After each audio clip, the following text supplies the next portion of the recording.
Sultan of Sokoto warned Nigerians speaking against Islam jihadists.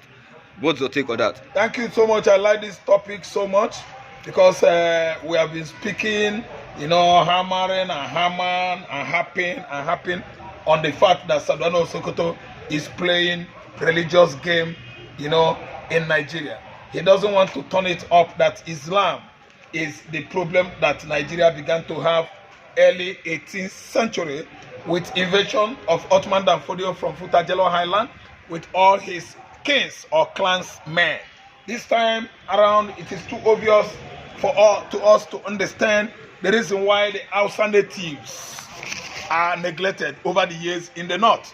Currently, emirs, local emirs, Saduanas, and all the Fulani Sarkis are from Fulani origin. That is, people that migrated from Senegambia, that is, let me say, Futajelo Highland, from where River Niger takes its course, are the one that are the great politicians we have in the north. They are the one that are the great emirs, the Sanusis and the Machidos. They are the one that are Osman Danfodio nephews and cousins. That is from the Caliphate of Sokoto, headed by the same Saduana of Sokoto.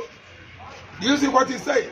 He's warning anybody that is talking against Islamist, radical Islamist, jihadists, people that are orchestrating and causing act of terrorism in the northern Nigeria. Saduana Sokoto is warning you. If you say against that, Saduana is coming after you. But sir, I'm telling you, I'm an advocate of peace. Christianity is for peace.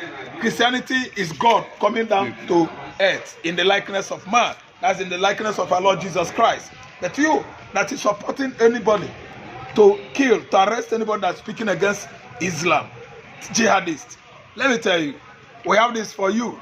America and the other Western world, especially Israel, is trying to at least orchestrate serious war, sponsor it against terrorism, act of terrorism, activities of terrorists across the world. Let me tell you, Israeli Mossad, they are coming in their large numbers. See, if you are not in position to fight or address the issue of banditry in Nigeria, in the northeast, in the mid-north, I'm telling you that you've never started. Because that warning should be channeled to State of Israel and all its military forces. IDF, the almighty IDF, is fighting 7 countries in against or among your so-called brothers, Hamas, Palestinian, Hezbollah, Lebanese, then Yemen. You know who they are? Is a country of terrorists. Israel, is fighting them in their large number, 7 countries, and Jacob has succeeded on prevailing all of them. I hope you know whom I'm referring to, Jacob. Yakub, that is Israel. State of Israel was created in 1948. They were not there because they were scattered all over the world. But when the whole world was after, the reconciliation among the Europeans, that was after Hitler fought them. I think United Nations came out, with that belief that if Israel could go back to resettle in their land, there will be peace in the whole world. That's why immediately it was 1945, 46, 48. The whole Israel had to go back to their ancestry, the land that God has promised their ancestors. God of Abraham actually directed Abraham to that land where Palestinians are settling today. And Israel, being that God has blessed them, hating Esau, the Edomites, with passion, he gave them victory over the whole Palestinian. And when Egypt was overprovoked, with Egypt joy, God gave Israel victory over Egypt, Palestinians, and the other Arab countries. When they fought, again, they bounced back again in 1967, 68 to 1973. God gave Israel another victory. The whole 70s, the whole late 60s, the whole 70s, and the early 70s. The Israeli, they fought the whole Arabs and defeated them in such a way that United Nations had to put a call across. That was Yom Kippur War, to make peace between Israel and other Arab countries, so that Egypt and other Arab countries will never be a history today. And even Israel actually decided to make it a point of duty to render Egypt let me say, incapacitated, economically, socially, and otherwise, even physically, Egypt wouldn't have been there today. Israel would have occupied everywhere. Golan Heights, West Bank, Port Said, Alexandria, City of Alexandria, everywhere, even Cairo. But actually, they listened and understood the instruction from the whole League of Nations that is translated presently into United Nations Organization.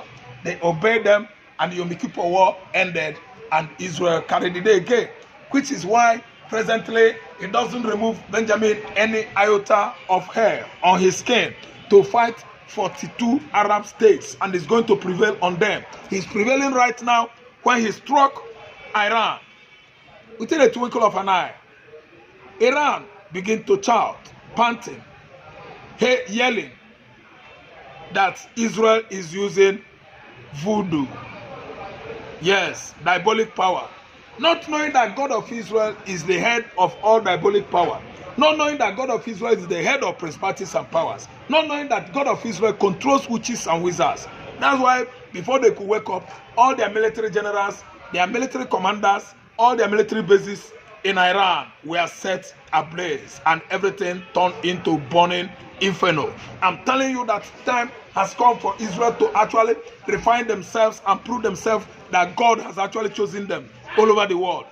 Saddam Hussein is just making a noise. Noise is a noisemaker because terrorist is banned by United States of America, which is why the United Nations is fighting hard to make sure that Al-Shabaab, ISIS, Al-Qaeda, and other terror platforms that are causing bloody mayhem across the planet at least could be brought to an abrupt end.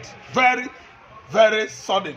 All of them, there will be no more. So Saddam Hussein is supposed to go to United Nations Summit, stand up in the podium and address the world that if anybody talks about Islamism and jihadism, that person will be in trouble. That is a good announcement and definition of what Nigerian political system is. It's a country that is structured under Islam, structured under British selfish supremacism and imperialism, structured under powers of darkness, funded and manipulated by Nigerian politicians. So what I'm trying to say is that Saddam Hussein is entitled to his opinion, but he's not going to make it a very, very widely celebrated opinion, because if he does, the whole world, especially the Western world, led by America or Israel, is coming after what? Sokoto Caliphate. Sokoto Caliphate will be on the run. They will all evacuate from that region facing Futajelo Highland, from where they come from. Lastly, let's talk about this one. APC will lose in 2027 if Jonathan contests. What's your take on that? I think APC, if Jonathan contests, APC will lose now. Because of course you know that everybody now, especially the North, they have actually tested big chunk of Jonathan regime, and you see that all was well with North in 2015 down to 2011 when Jonathan was president. From 2015, that North grabbed and swooped on Nigerian political power, seat of authority. The North was discovered to have been degenerating. The poorest, when you talk about wealth or prosperity rating in Nigeria, everything in the North became dilapidated. It is a region that only succumbed, believe on political powers, political gains, not based on individual effort. That's why I'm saying Dangote has his money. Dangote's money is for Dangote. And if you look at the people that are running their business, marketing Dangote products all over the world, they are people that are experts on entrepreneurship. They are people that are the most enterprising tribe in the world. These are the Igbos as well, promoting Dangote's business, thereby amassing wealth for him. But as for Dangote, I don't think he could have done it alone on his own. So what I'm trying to say is this: Jonathan is the man that will do it. If Jonathan comes, North are going to vote for him. If they not vote for him, Tribu will actually crumble. And I'm telling you that if not vote for him, Obi will build economy for Jonathan. And he will choose a very nice man from North to deputize him. This is what I know about Jonathan regime. Thank you.